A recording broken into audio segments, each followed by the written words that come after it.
Since the beginning of time, of all the planets and all the galaxies of the known universe, only one has a living, breathing skin called dirt.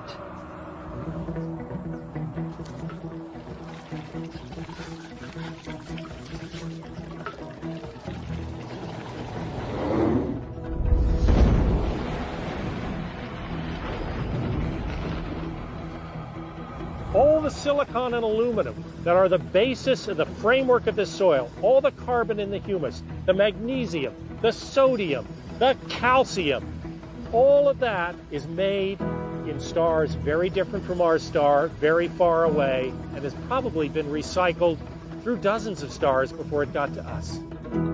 We are made of the same 5 basic elements that the Earth is made of.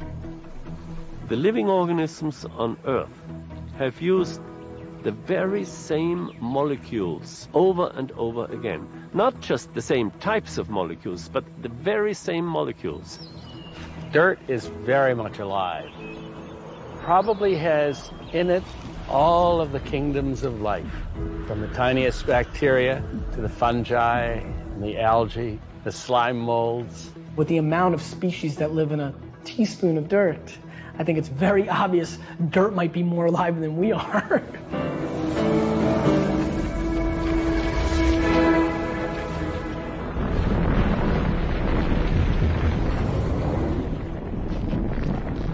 About 4.5 billion years ago, the Earth was a fiery ball of molten rock. Volcanoes punched through the surface, showering minerals from the Earth's core and spewing water vapor that turned into rain. For millions of years, rain pounded rock into clay and formed the oceans where life began. Microscopic life oozed from the sea and onto the land, where it mixed with the clay, creating the first living dirt.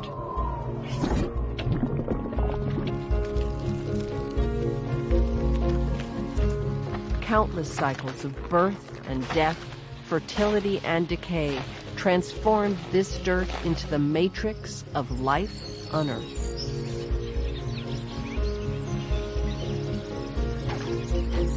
When humans arrived 2 million years ago, everything changed for dirt. And from that moment on, the fate of dirt and humans has been intimately linked.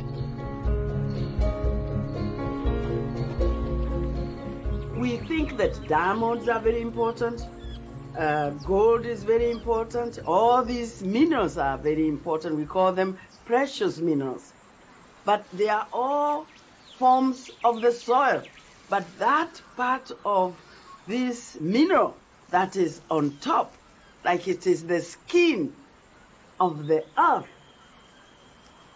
that is the most precious of the commons. Our wealth is imaginary. It comes from soil. If we don't take care of the soil, which is just the first 5 centimeters layer of life that is on the earth, our future is totally condemned. We take the soil for granted because it's there, it's everywhere, except when all of it has been taken by the wind or by the running water, and then you are left with bare rock. And you realize you can't do very much with the bare rock.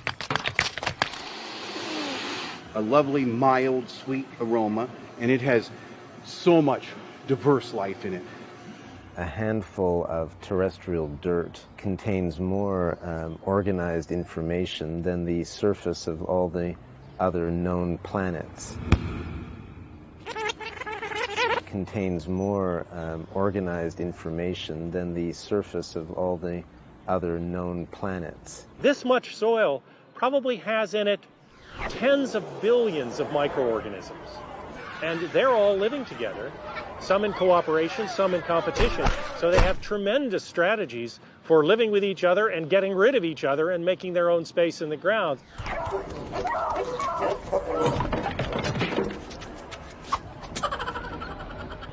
The idea that they're just microorganisms, just stupid dirt, is stupid.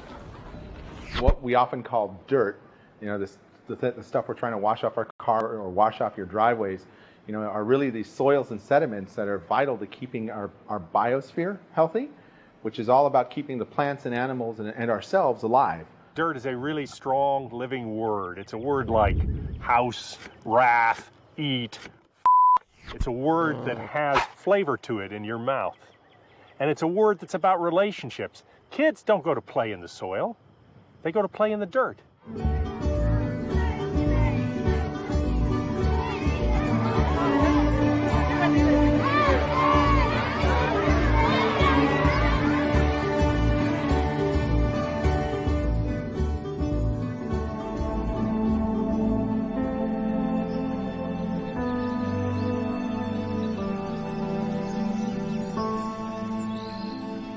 As we walk through the landscape, not only are the birds aware and the bears and all the other animals of this forest, all the microbes in the soil are aware of our presence.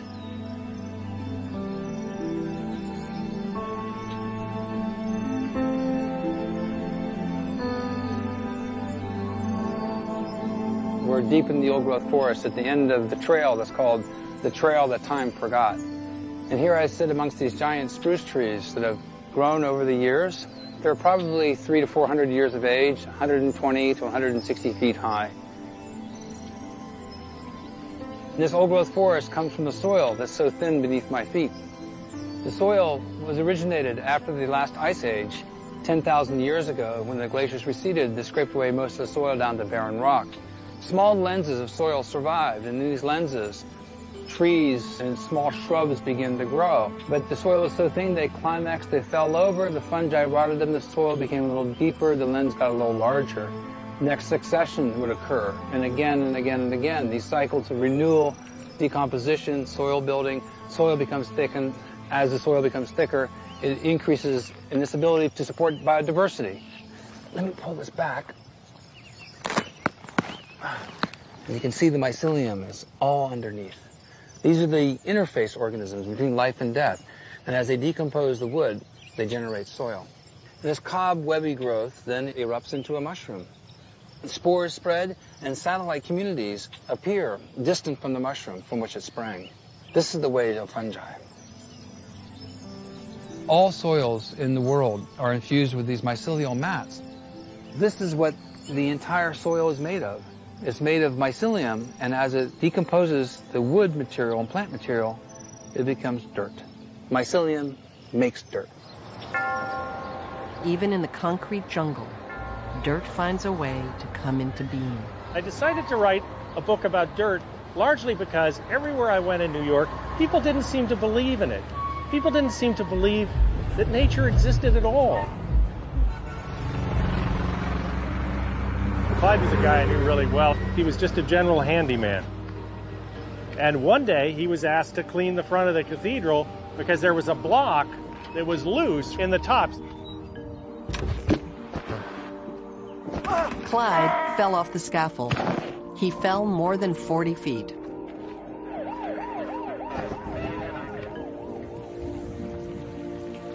While he recovered in the hospital, his Chevy pickup sat for months under a maple tree, the motor not running.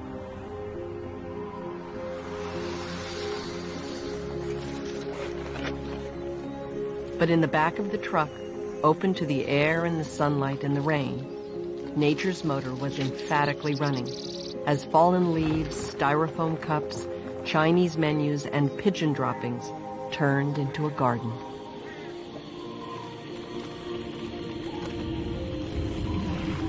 The process that turns garbage into a garden is central to our survival.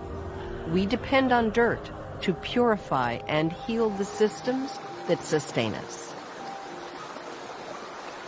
As a water doctor, the repository of life that I need to heal are the organisms that are beneath our feet. That's the basic machine that has always recycled our water. You know, there is no new water on the planet since the planet was created. It's always been recycled. So this notion that water is pristine, it's that community of soil, of dirt, of critters, of trees and plants. It's all of these things, including the tiniest worms in the soil, that do this transformation.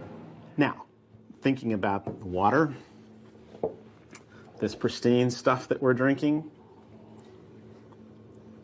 I just had a sip of dinosaur pee. In our earliest stories, we've celebrated dirt as the source of who we are and where we come from.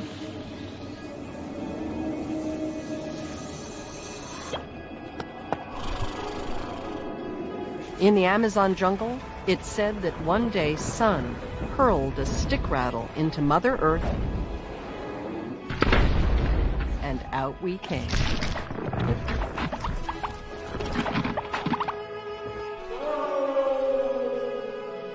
Ancient Egyptians believed that the gods shaped clay into humans and put them in an earthly paradise.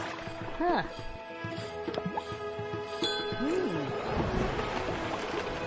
Jewish, Christian, and Muslim traditions share the story that God scooped up dirt and blew in the breath of life. In Hebrew, the very name Adam means dirt or clay. And Eve means life. Dirt in the Garden of Eden gave them, and us, everything we need to survive. In traditional agriculture, the soil is the mother. She's the mother who gives, to whom you must give back. And to treat soil as the sacred mother is the best thing you could put in your relationship with the earth. In traditional agriculture, soil is recognized as the source of all fertility. The sacred cow is such an important part of sacred soil, because as we feed the cows the part of the plant that we cannot eat, they turn that into the real life of the soil, the cow dung. Indian civilization wouldn't have lasted 10,000 years if it hadn't recognized the worth of what is literally the beginning of dirt, living dirt. Whenever interacting with nature, you've got to grow food for humanity, and at the same time, you've got to grow food for nature. Why, welcome to Kennard Farm. Plants get compounds from the air, and they get energy from the sun, and they use their biological systems to fix this stuff into the sugars. They use some of those sugars to put into their fruit for attraction, to spread their seeds with all us animals. There's about half of those sugars they secrete from their root systems and pump those sugars into the soil to feed the soil biology. Plants are absorbing moisture, so there's a tide in the soil coming to the plant. While they're alive, they have been utilizing their bodily wastes to solubilize the mineral nutrients from the raw parent material. This is the raw parent material, a rock. This is planet Earth. We're going to have tomato plants and little baby vetch plants growing up underneath them, and we're going to come in and harvest the tomato plants, and then the vetch plants will have the whole land, and it'll turn into a tangle of vetch and other weeds, and they'll be allowed to come to full maturity and die of their own volition. They're going to die of maturity. They're going to be grandmas at 93 dying of contentment. Then that is going to offer the soil mature, durable organic matter. Visionary environmentalist Pierre Rabhi is a farmer without borders. He's devoted his life to healing dirt. Cette terre qui était aride dans laquelle nous sommes installés, et notamment cette terre-là m'a beaucoup enseigné pendant des années et des années. Dieu n'a pas donné une terre merveilleuse pour qu'on la profane.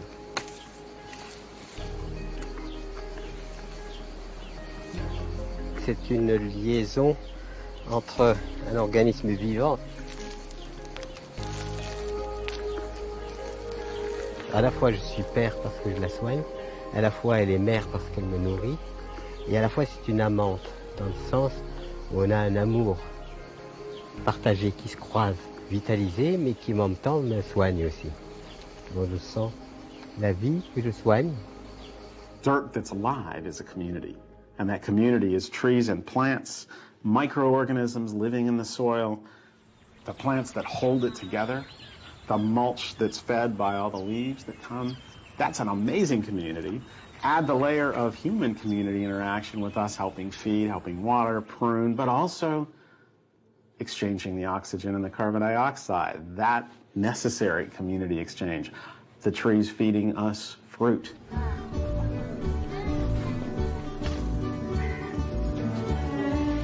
We live in potentially a Garden of Eden.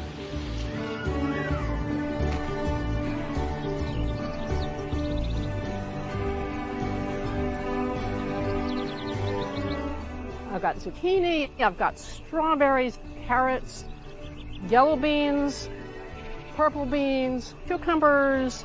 I mean, what more could you want?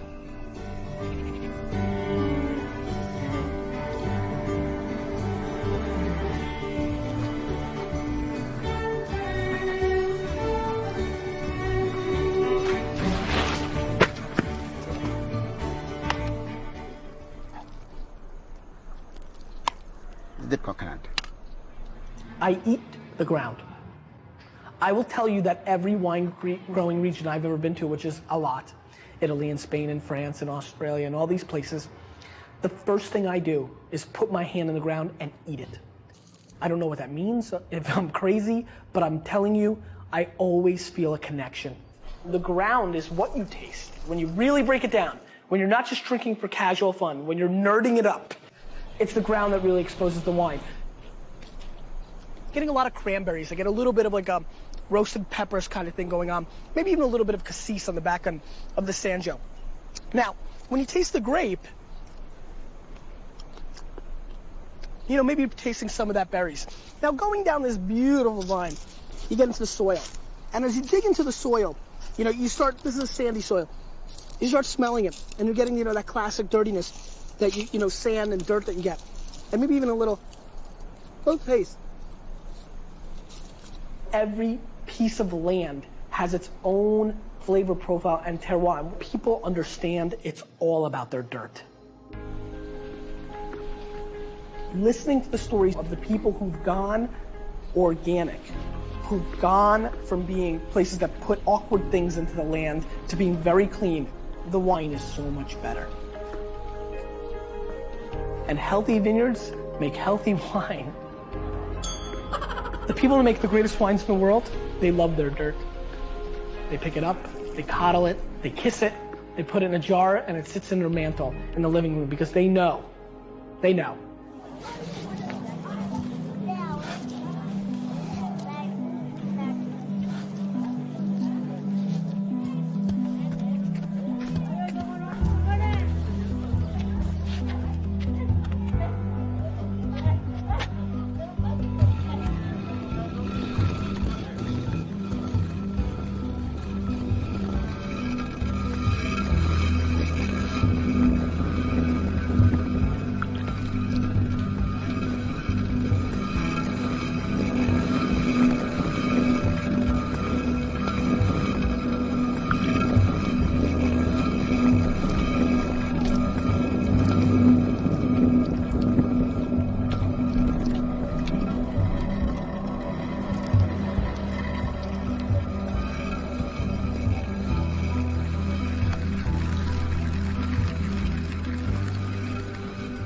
Growing up in a country like India, in the period when I did, soil literally was your cradle.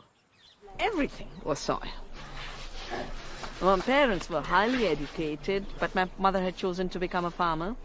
And I remember our holidays coming down to her farm, and our most fun thing used to be the cow dung and soil plaster with which on a daily basis the floors would be plastered.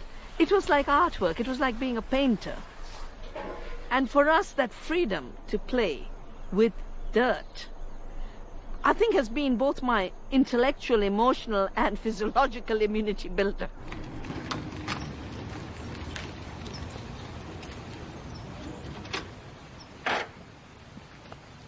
People have been building with dirt for over 9,000 years. Most of the world considers this a really viable building material. A third of the world still lives in earthen structures. You can dig it up right on your site. You don't have to transport it. To operate heavy machinery, pull out hundreds of yards of soil, then haul it hundreds of miles away to dispose of it like it's garbage, just seemed ludicrous. We used the wonderful machine, the horse in this case, to process our straw. It's an incredibly fine fiber.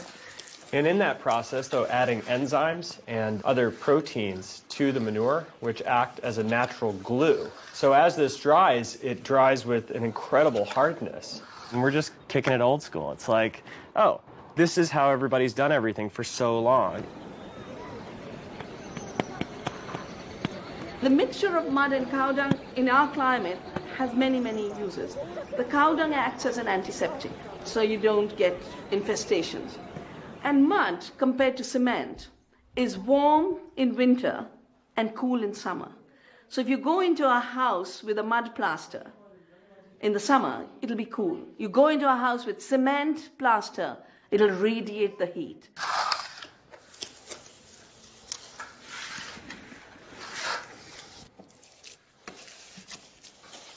You get the dirt high. It's a really different experience than VOCs and petrochemicals. And I'd like to think that it lasts longer.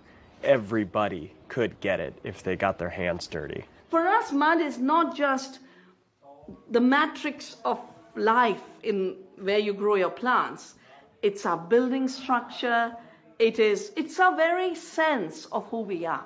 Dust to dust and ashes to ashes. We are dirt. And we're made of it, we're made of clay, and to that we return.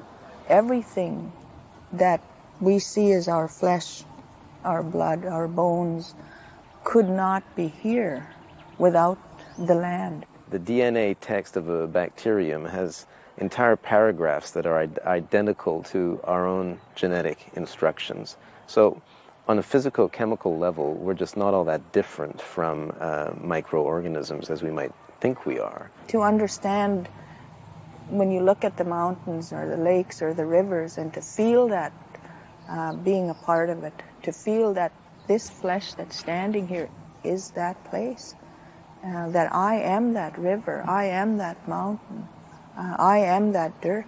I could pick up a hand of dirt, and that's what my grandmother used to say.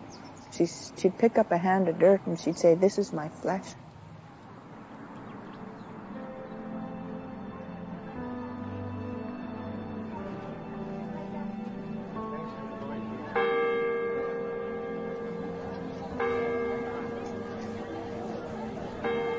We're on our way, get some sacred dirt, get our souls right, cleanse. Yeah. Maybe throw some dirt in our hair or something. Have a dirt bath. Dirt bath, but this got the holy dirt here in Chimayo. Glad to be New Mexicans. Today we walked 22 miles, me and her did.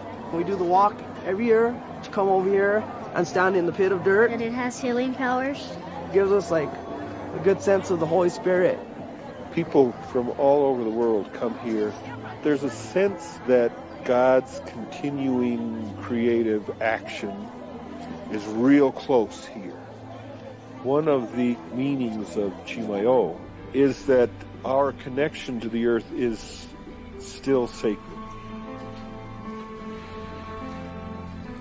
We did the pilgrimage today for my family. My Auntie Mary Jane just passed away, So that's what sparked it up. The dirt from the Santuario de Chimayo has a specific sparkle to it that whenever we need it, it will sprinkle a little bit here or there, and it does help. It's proved true.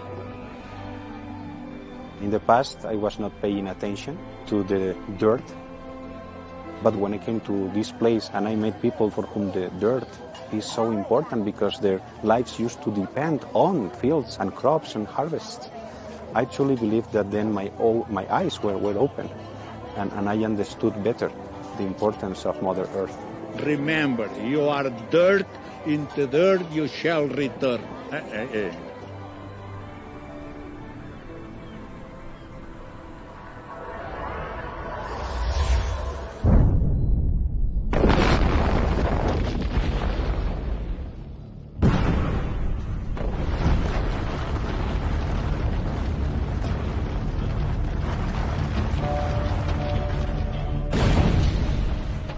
The demand for natural resources has completely changed our relationship with dirt. This is a fabric of life being torn apart that can never be put back together again. All around the world, we are destroying dirt in pursuit of the raw materials we consider to be more valuable. The practice of coal mining is called mountaintop removal. It's strip mining with a vengeance with equipment, the scale of which is difficult to conceive.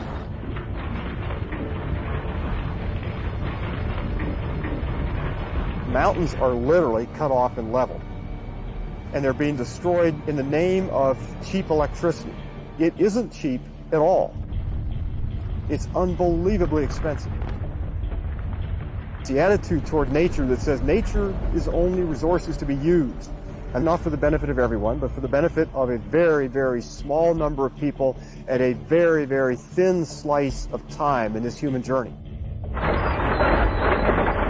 So the coal companies can come in and blast and remove one layer of what they call overburden.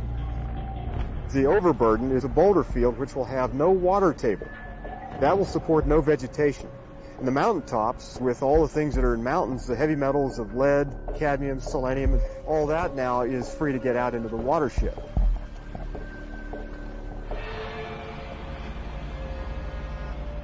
I was born and raised here in Los Angeles in the 1950s. In fact, I was raised in the house right there with the white van in the driveway.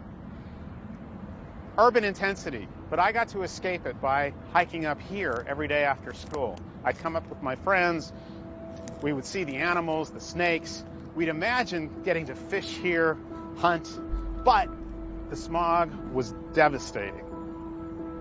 If you look out, you see the vastness of concrete, asphalt, homes, buildings, parking lots, freeways. The city was built and designed and has been managed for over 100 years as a dead piece of inert concrete. We've put all this asphalt on top of living dirt.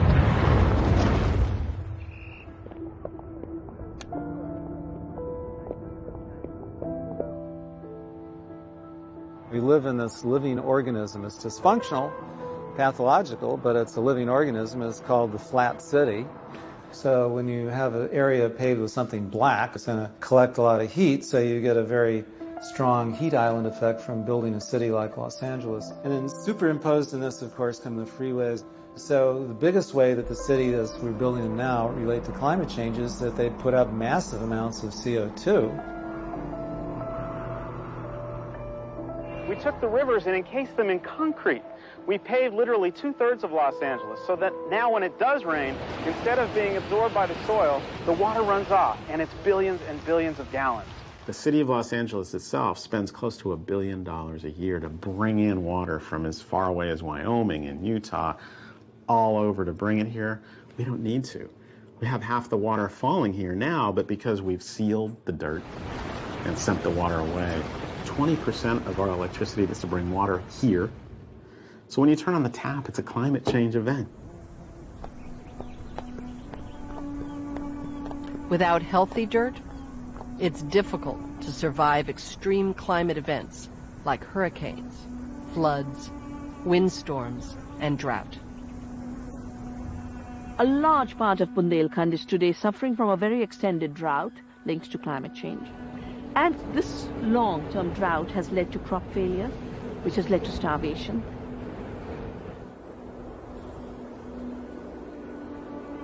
You create deserts where you are, and eventually these micro deserts form much bigger areas. And we can't live very happily in a desert.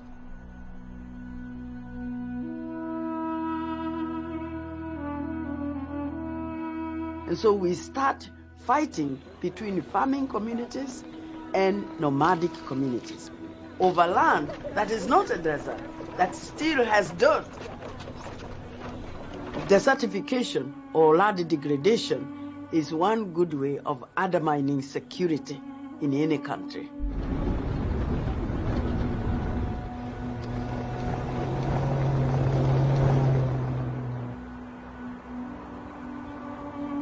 Throughout history, we've seen civilizations rise and fall based on how they treated dirt.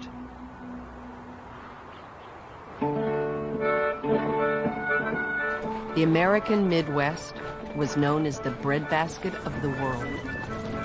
Across the prairies, using modern industrial machinery, farmers removed native grasses to plant a single crop over millions of acres.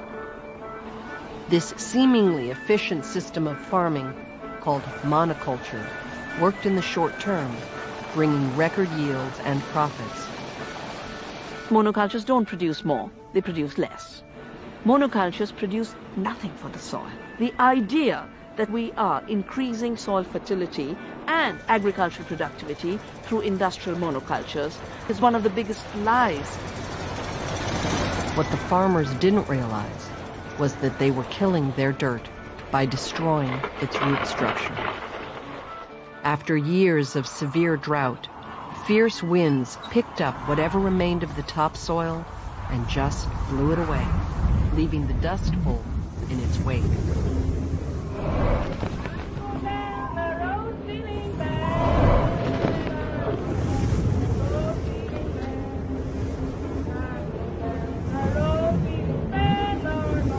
The Dust Bowl was an event not quite on the same scale, but getting up to comparable to what happened after the last ice age. We made a really big change in the landscape just by bad farming practices.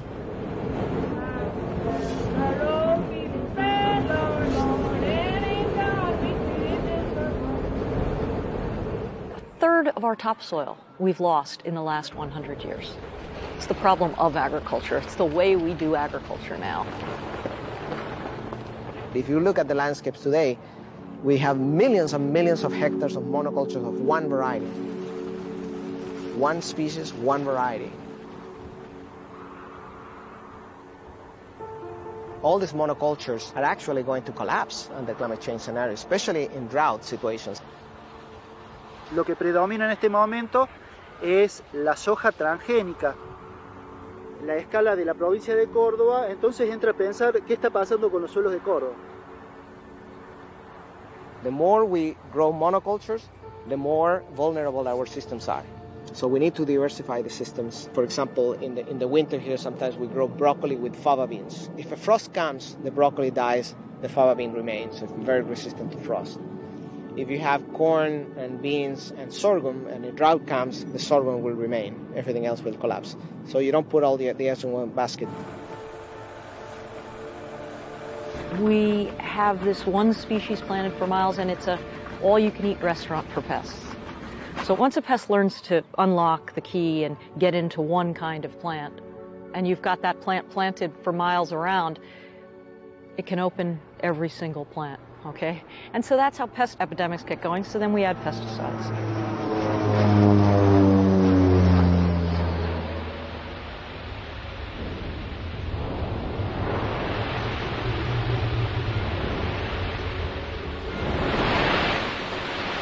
And those chemicals deplete the life of the soil.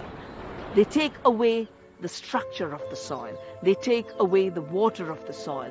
They take away the very organisms that make for soil fertility.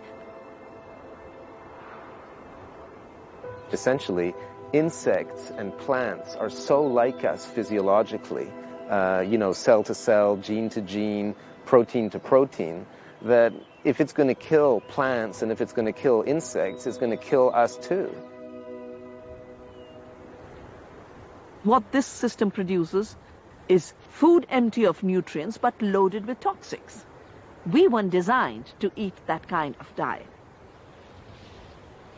Industrial farming practices have robbed the soil of its nutrients and created a huge demand for nitrogen fertilizer. When we pump those nitrogen fertilizers into the soil, we're not just killing the life of the soil. This is mobile nitrogen. Only about 20% is taken up by the plant. Some of it goes to the water tables, and the rest goes into rivers. In the American Midwest, the excess nitrogen flows into streams, down the Mississippi River and into the Gulf of Mexico. The nitrogen then feeds giant blooms of algae that suffocate nearly all marine life, creating a massive dead zone where only jellyfish can thrive.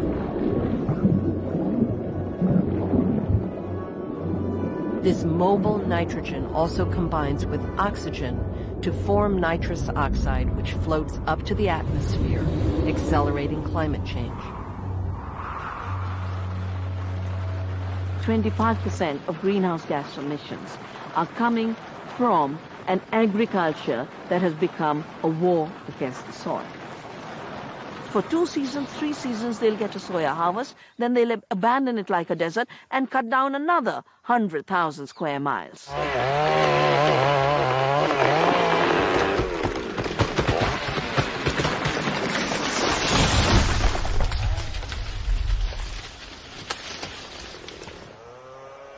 Trees absorb pollutants, protect topsoil, prevent erosion, sequester carbon, and release oxygen. The entire Brazilian rainforest is being cut down for expansion of soya. We have always cut down forests to clear land for growing food. Now, to meet the global demand for lumber, paper, biofuels, and land to graze cattle, forests around the world are being mowed down and the dirt beneath them ravaged. The government and many other people see timber. They see money, but they do not see the diversity of life that is in those forests. Each year, 100 million trees are turned into 20 billion mail-order catalogs. When I see how much the Congo forest is being encroached upon, how it is being harvested, how it is being destroyed, I know that if the Congo forest goes, so does Africa. Behind me, we have an example of ecological Armageddon. This is a practice currently employed by the foresters and by logging companies, who, after they've cut the old-growth forest, adding insult upon injury, the brush is then set on fire, sending carbon dioxide as well as gases into the atmosphere. If this wood had been chipped and left on the ground, the fungi would have recycled it, eventually building soil. When it rains, the water runs off and carries with it wonderful topsoil that we need to sustain vegetation in these forests. We do not replenish the underground water, and therefore eventually rivers dry up. In once productive farmland, it's the farmers who are being ravaged as they struggle to pay for expensive new technologies and equipment they've been pressured into buying. Farmers have been pushed to buy more seed, have more tractors, been pushed into the loan economy. Now, an activity that was a zero-cost activity suddenly becomes a 5,000 rupee activity every year, and the farmer is burdened with debt. और tractor में बैठ करके चले गए, हमको गाली गुत्ता दे करके हमको छोड़ दिया कि हम सीधे बैंक जाओ या देश विदेश चले जाएंगे, क्योंकि मतलब जो तो ये तकलीफ नहीं देखी हुई जा सकती. As farmers around the world go broke and lose their farms, their land is taken over by international agribusinesses that grow genetically modified single crops for a globalized economy. 25, 25, 325, 3 1/4. Yes or no, 3 1/4, and I sold it $200. Truck. 35's the buy. Right up to the pickup, please. I just love farming. In India alone, the target is 600 million farmers should disappear in an industrial model of farming. No one thinks about where will the soil be, where will the soil keepers be.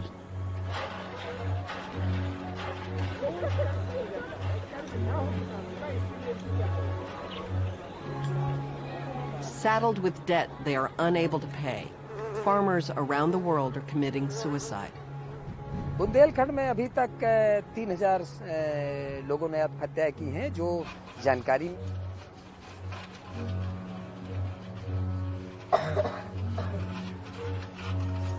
तो वहाँ तो फांसी लगाए टांगो तो ढूंढत फिरत ही हुआ तो खेते में फांसी लगा ले तो फिर मैं आप वहीं से गुहार मार चली गई हूँ पूरा अब बस वहीं से चली आई हूँ वहीं तो वहीं फांसी लगाए अपने सापी में झूले बहरा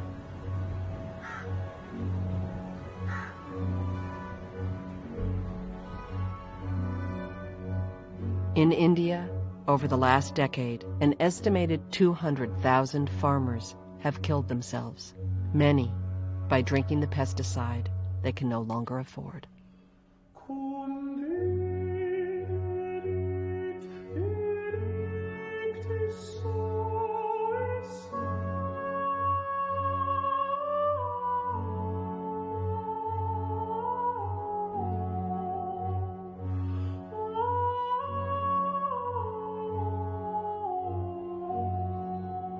El grave problema que tenemos con el suelo es este.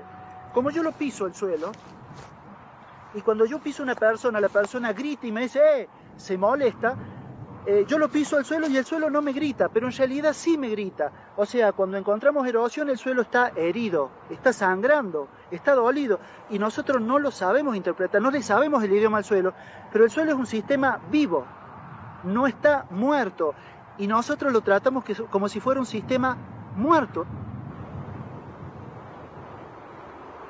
Because of our activities, we should be very concerned about our future. If there was a united organization of organisms, and each organism had the right to vote, would we be voted off the planet?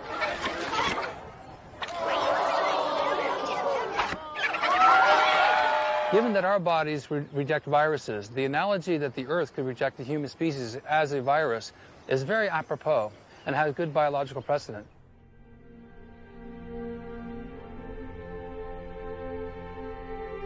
Over the course of 30 years taking and editing photographs, Sebastión and Lelia Salgado have documented environmental and human devastation around the world.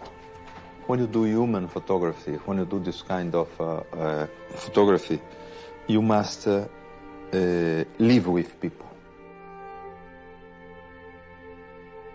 Living with people, you have time to see what happens around you. And you started to see that there is a very strong correlation between human degradation and environmental degradation.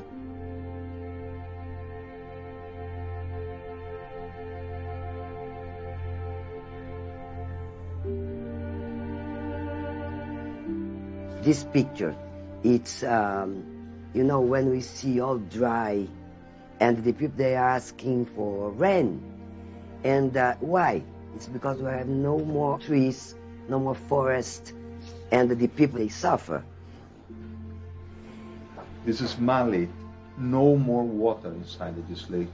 And here I have a picture of the people walking inside what was the lake. And that became a desert. People who live on degraded lands become very poor. Often they will abandon the land and they will go to cities, looking for jobs that are not available, and they will end up in slums. For the first time in human history, more people live in cities than in the countryside. In the developing world, nearly 80% of city dwellers now live in slums. They are displaced people who've been separated from the dirt that sustained them.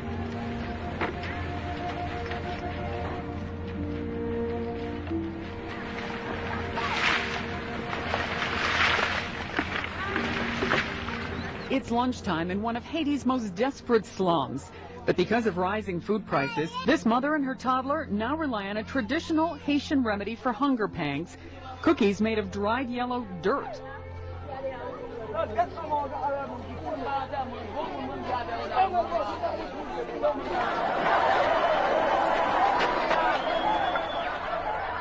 Across the planet, hungry people are rioting over food. The food riots are a direct consequence of the industrial model of agriculture, the failure of the industrial agricultural model. Deadly conflicts and outright wars are breaking out over our dwindling supply of fertile soil.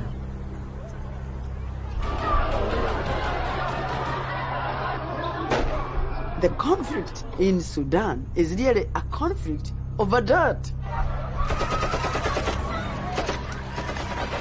For the first time, you have corporations that are going to be dictating the future of the soil and the future of the landscapes. Floods, drought, climate change, even war are all directly related to the way we are treating dirt. We as a human species are facing, first, the problem of ecological non-sustainability, that we have created toxic load, we've created climate change. Each of these problems individually could push the human species to extinction.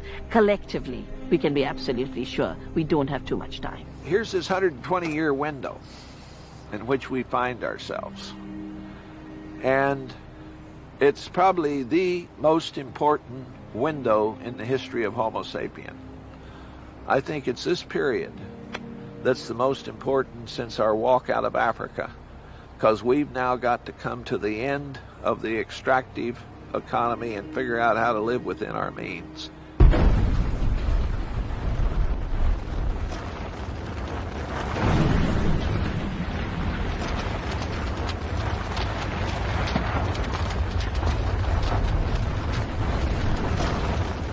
We are constantly being bombarded by problems that we face, and sometimes we can get completely overwhelmed. The story of the hummingbird is about this huge forest being consumed by a fire. All the animals in the forest come out, and they are transfixed as they watch the forest burning, and they feel very overwhelmed, very powerless, except this little hummingbird. It says, I'm going to do something about the fire. So it flies to the nearest stream, takes a drop of water, and puts it on the fire, and goes up and down, up and down, up and down, as fast as it can. In the meantime, all the other animals, much bigger animals like the elephant with a big trunk, could bring much more water. They are standing there helpless, and they are saying to the hummingbird, what do you think you can do? You're too little. This fire is too big. Your wings are too little. And you're big, so small. You can only bring a small drop of water at a time. But as they continue to discourage it, it turns to them without wasting any time and tells them, I am doing the best I can. And that, to me, is what all of us should do. We should always feel like a hummingbird. After years of bearing witness to environmental degradation, the Salgados knew they could no longer simply remain observers. They had to do something. Why not plant a forest? The forest we had before here. The first plantation we did it here and there. When you come to Instituto Terra, you see 1 million trees together, and now big trees that you can embrace.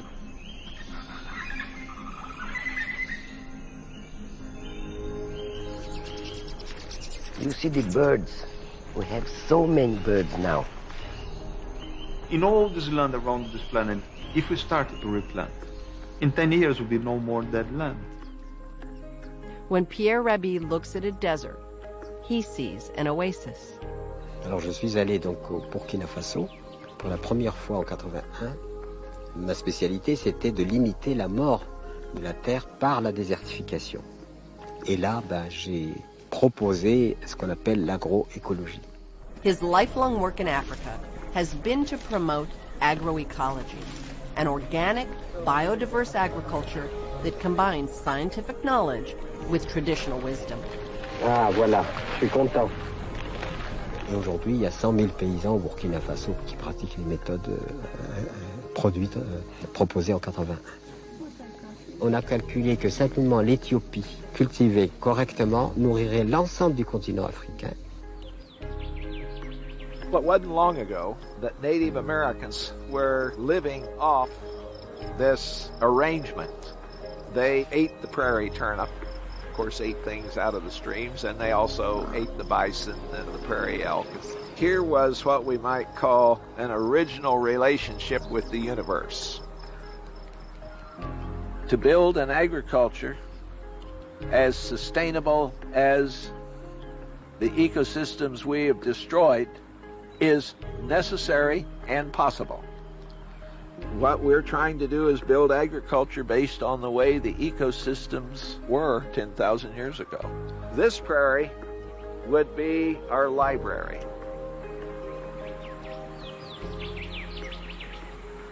What the soil scientists here are trying to do is to understand those dynamics below the surface that sustain what we harvest above.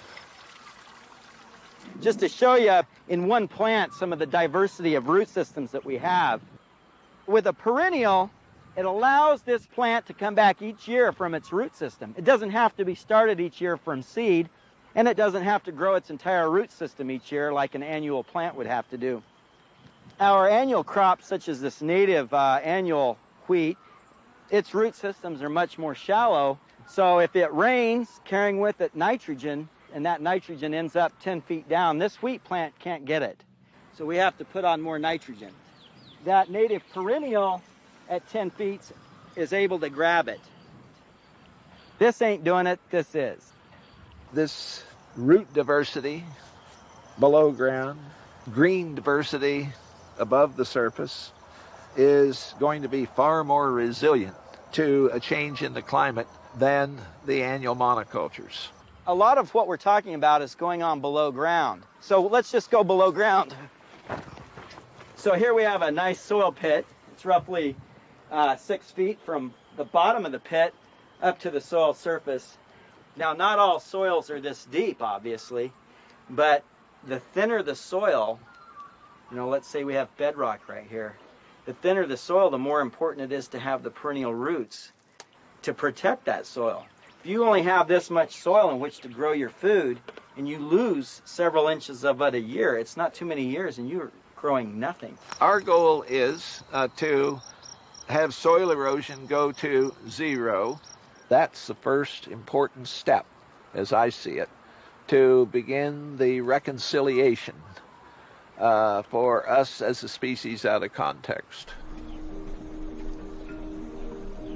When I started Navdanya with concern for the seed and its renewability and its fertility, I started it as my personal commitment, not knowing how many would join, no matter how long I would be able to continue this commitment in practicing farming that is first a service to the soil. What Vandana Shiva and her colleagues do here is to collect and preserve the seed varieties, to share them with the surrounding farmers. This is a sorghum. So that the entire agricultural region regains biodiversity and is revitalized. The only quality food that we can ever produce is food that is a byproduct of our relationship with the soil. We will use vetch, we will use clover, and I'm going to broadcast them by hand. And while I'm broadcasting them by hand, I'm going to give each seed all of the energy of my soul and connect with all of my plants in my soil. It's so very important that we recognize that we're not separate from all of it. What's happening here dictates what happens up here. And what happens up here also dictates what happens down here. They're totally connected. The below ground and above ground are totally connected ecologically. A new generation is finding ways to change their relationship to dirt.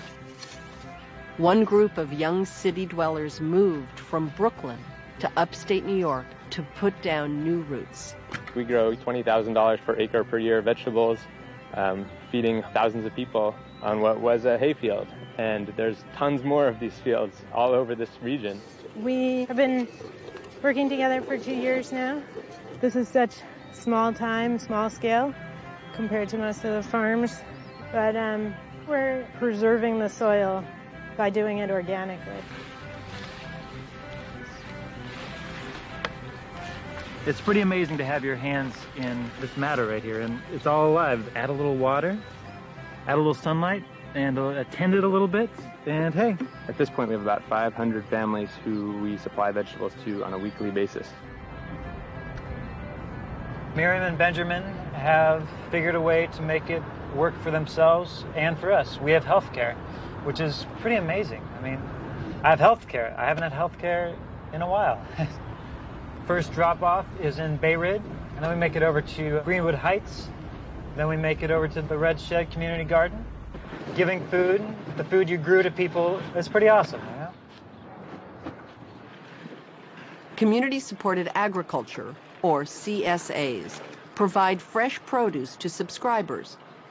In exchange for us providing them produce every week, they pay us a yearly subscription fee, and that money allows us to grow the food, buy seeds, buy equipment, take care of ourselves.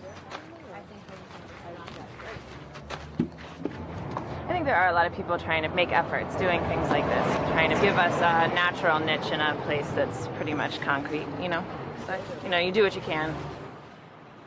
These are going to be going to Brownsville, Brooklyn. It's a lot of less fortunate families. It'd be really a good thing in the future if some of the families could actually come here and see the whole dirt process, because a lot of times in the inner city, there's actually no dirt. You see everything is pretty much concrete.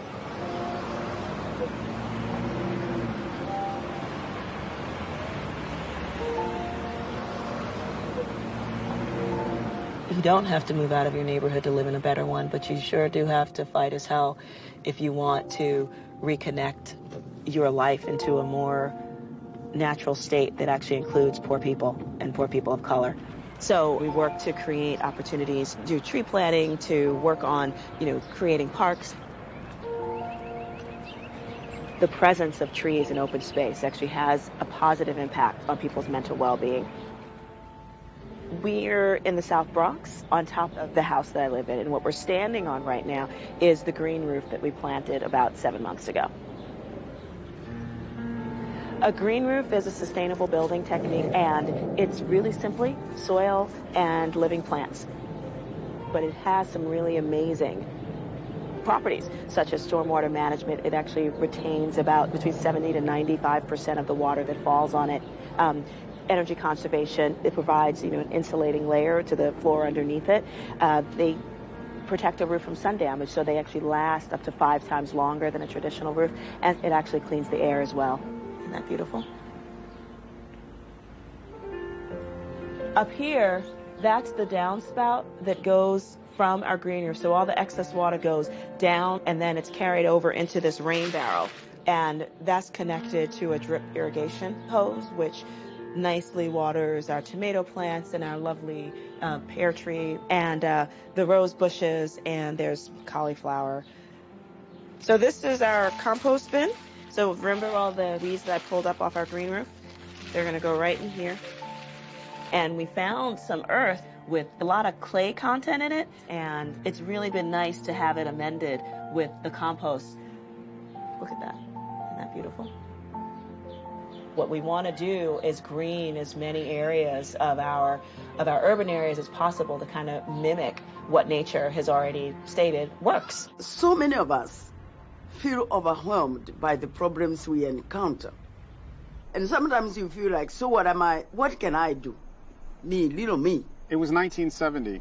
I was 15, and the Forest Service told us that smog was killing the forest. They said they found that there were some trees that were smog tolerant, but no one was planting them. And it was up to us kids if we were going to save the forest. So what we did was take a piece of our camp that had been turned into a parking lot. we peeled back a 4-inch layer of tar and oil, let the dirt come back to life. So it really just started out of your concern for what was happening with the trees, and kind of grew, and then volunteers joined, and other people who thought it was a good idea have joined in. Tens of thousands of young people come here to learn about how nature worked in cycles. And they learn how those cycles were broken, causing damage to the ecosystem.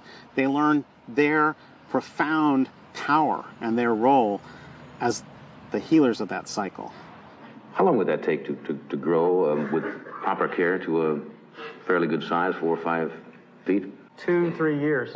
And this is going to be a redwood? It's already a redwood. Oh, excuse me.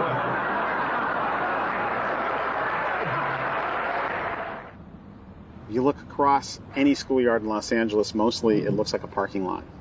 That very same process of attacking a parking lot is what's happening on schoolyards and neighborhoods all over. The prominent reporter said, well, if you remove the asphalt, where are they going to play? I went, whoa, that really reveals how far we've come from nature.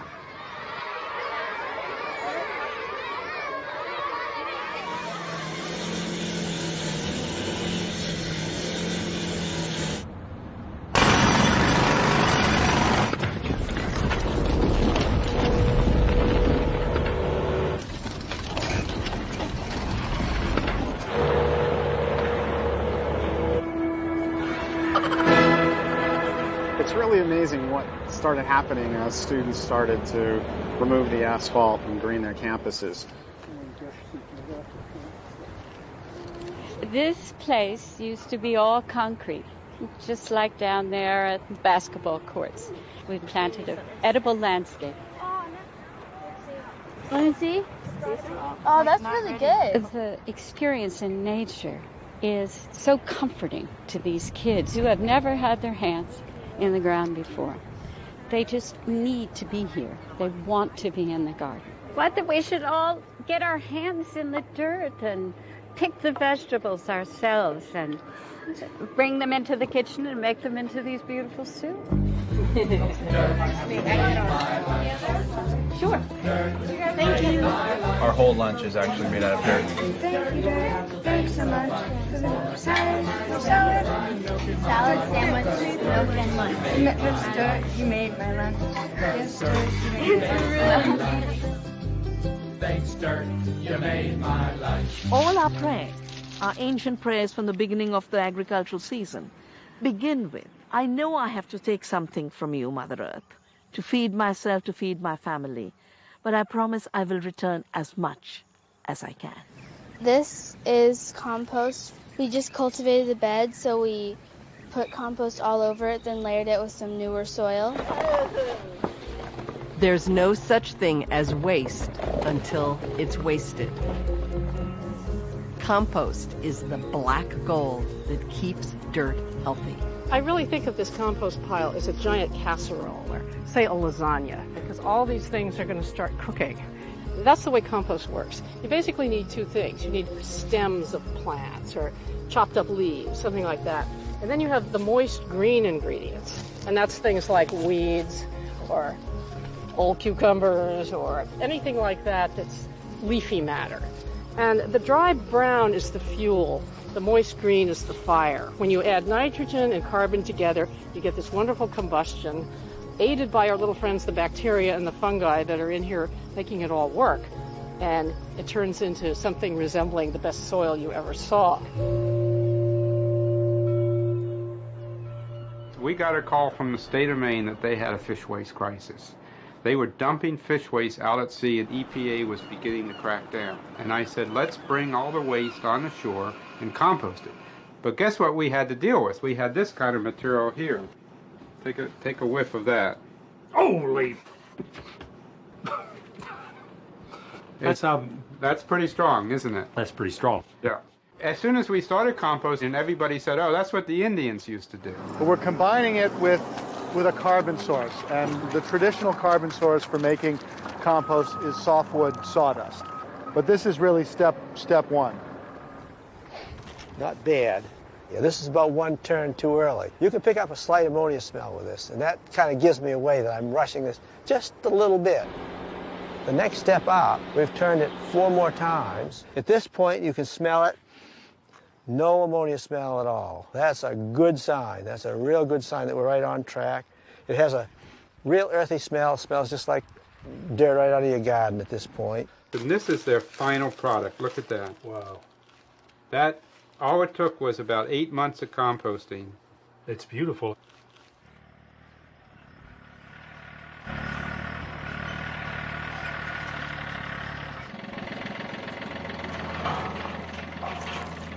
There was a neighbor no more than a couple of miles away who had a business shucking clams.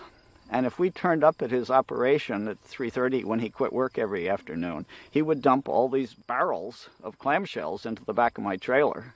We would bring them back and spread them on the field and rototill them in.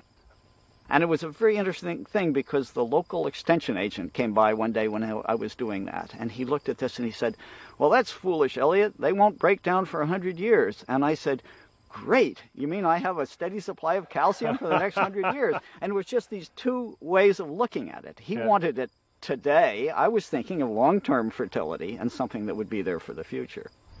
As of late, people are realizing that soils and sediments actually contain a fair amount of energy, and the energy that you find is tied up as organic matter. So soils and sediments, wastewater, right? The things that you may throw out of your kitchen as food scraps, or the tremendous amount of organic-rich waste that comes out of an industry. You know, we would just dump that somewhere and ignore it. And now we're beginning to realize that we can harness energy from it. To that end, we've been looking a lot at these microbial fuel cells, which are devices that harness energy from the naturally occurring cycles that take place in soils. The basic premise is that you have microbes that live in soils and sediments, and they eat the organic matter in the soil, and to generate energy from that, they have to move electrons off of that through their biochemical pathways and stick those electrons onto something. By using a microbial fuel cell that you would put into the soil, you can do things like turn this landscape light on. So what you see here is our landscape light being powered by energy that we harness from microbes, which you could have in your home, in your backyard, or we could use these to illuminate parks and public spaces. And our hope is that we'll be able to find ways to use microbial fuel cells to power maybe outdoor landscape lighting, or even bring lights to rural or remote regions of the U.S., and of course to help those people in the developing world improve their quality of life. Rikers Island in New York City, one of the largest prison complexes in the world, offers inmates the opportunity to work in the greenhouse program. When we talk about dirt, we're not just talking about dirt, we're talking about the spiritual as well as the physical attributes of one's life. And I think that's what people relate dirt to after they come from jail into the gardens. It's no longer dirt. It's a metaphor for a healthy life. I grew up in Brooklyn, New York. I have a 3-year-old. I actually had my 20th birthday here. A fight brought me here. You know, reality smacked me in my face, you know, being here. And at the same time, I've found something I like to do. I notice when people come through the gate, you know, they're hunched over, they're feeling the impact of what it's like being locked up. All of a sudden, as they start moving through the garden, I kind of almost see their chest cavity expand and their shoulders go out. Yeah, when I come out the door, I say, wow, it's so beautiful.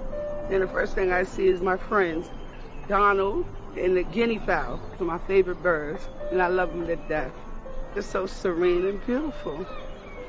It's something that a person would have to feel for themselves. That's behind those closed doors.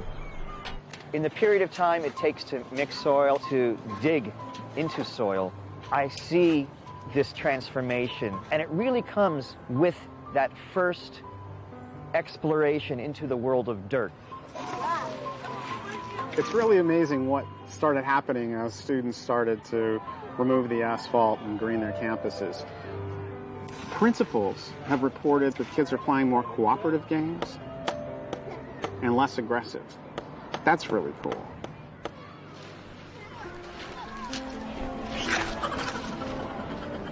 Digging, it's magical. Everybody loves digging. You have to get on your knees and you have to dig through that dirt. Living things work together to make life a better place. It's a good thing. God made dirt. Dirt don't hurt. The dirt program's great. It's just another way to get back to society. I'm actually helping people, feeding the homeless. I would love to work with flowers and dirt. Now that I conquered my fear, I'm not scared what comes from it. At some point, they fall in love with the whole thing. And it can either be an activity or it can be a plant they connect to, but they connect. I like the cactus. I really do. Things might want to come and eat off it, but it can't because it's tough on the outside and it protects itself.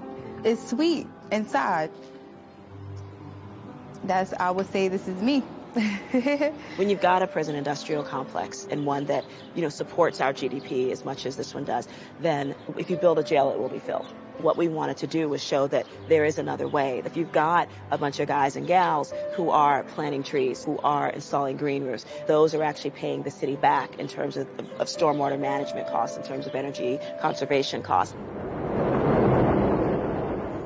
The Green Team is an opportunity for inmates leaving Rikers to continue building the skills they learned, and it also offers them a way to get paid. When it came out, I started working the next week, so I won't get back into any trouble or anything like that. I felt that if I kept continuing programming positive, I'll stay out. Our reconviction rates of people who join the Green Team are extremely low. You gotta get your wire first. And these green-collar jobs are jobs that can't be outsourced. So when you're working to restore a wetland, you're working to put on a green roof, even putting on solar panels, you're not going to send your house to China to have that done. It really is a nice way to bring together the three traditional parts of a person, their physical moving part and their intellectual part and their emotional part. People getting their hands in the dirt and actually knowing the power that they have to tend to another living thing. That's really powerful to folks who have been told all of their lives that they have nothing to contribute. Guided in. This is a lot about team building, too. And these projects benefit the whole community. All of this concrete and stuff don't need to be here. Don't have to be the concrete jungle that it is. A lot of people, they're ashamed to touch the dirt and get their hands dirty. But dirt is what you're made of, so it's good. Kids really get their power when they're learning and they're dreaming combined. In a number of neighborhoods where we've given the kids those sledgehammers and they've busted the concrete, many of them were gang kids. After they got done with planting the trees, they voluntarily went and painted out the graffiti. There's nothing more moving to see tough kids have their hearts open because they did the work. And they learn where the real difference is. And they see and feel the real difference they make. My grandma used to always say, the dirt is alive. And I'd be like, it's just dirt, Grandma. The dirt ain't alive. She goes, it has oxygen and everything in it, and minerals and vitamins. And how you think the plants grow and the food is good. And you literally, it goes in one ear, come out the other. But now that I'm older, I understand more how it's very important to help the environment, because sooner or later, if people don't really wake up and see what's going on with global warming and all of this, it's going to be too late. It's going to be really too late.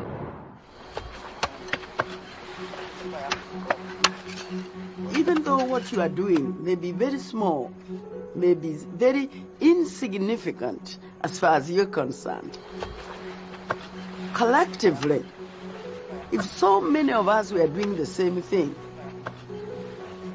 we would accomplish a lot.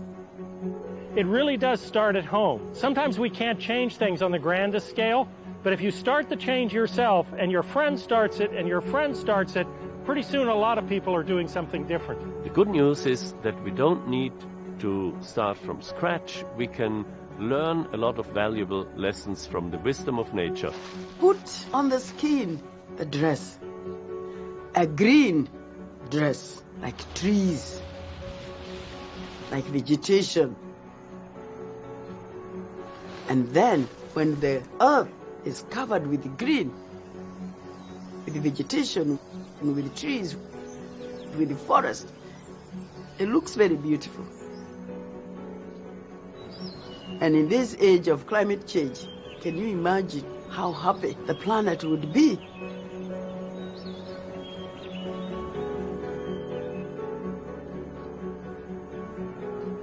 what we give to the soil, what we give back to the soil, how we recycle our waste back into the soil is what's going to sustain us. We have great friends out there. We have biological allies. Underneath, in the soil, are soil builders, which are the earthworms. We're selling worms. You can get worms to go. Darwin said at the end of evolution's history, they will be recognized as the most important species because they built the soil. Oh, there's one right there, see him? Look at him. What we've destroyed, we can heal. When we have the trees like this going, we see now we can do more.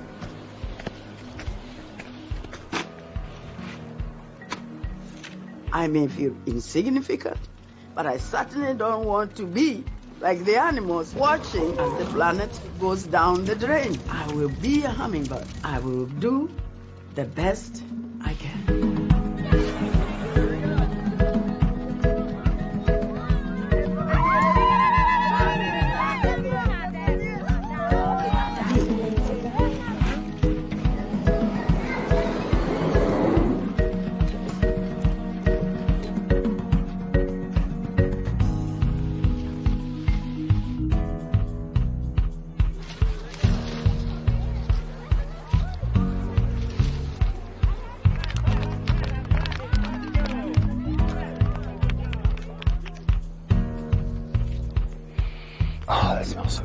It really does.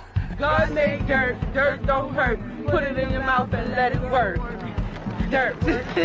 When nature works on her own, she only creates living soils. But the moment the human being enters, they can either work like nature and rebuild the life of the soil with every action or take it away. The choice is desertification or fertile and living soils that feed us. Of the billions of planets in all the galaxies of the known universe, only one has a living, breathing skin called dirt.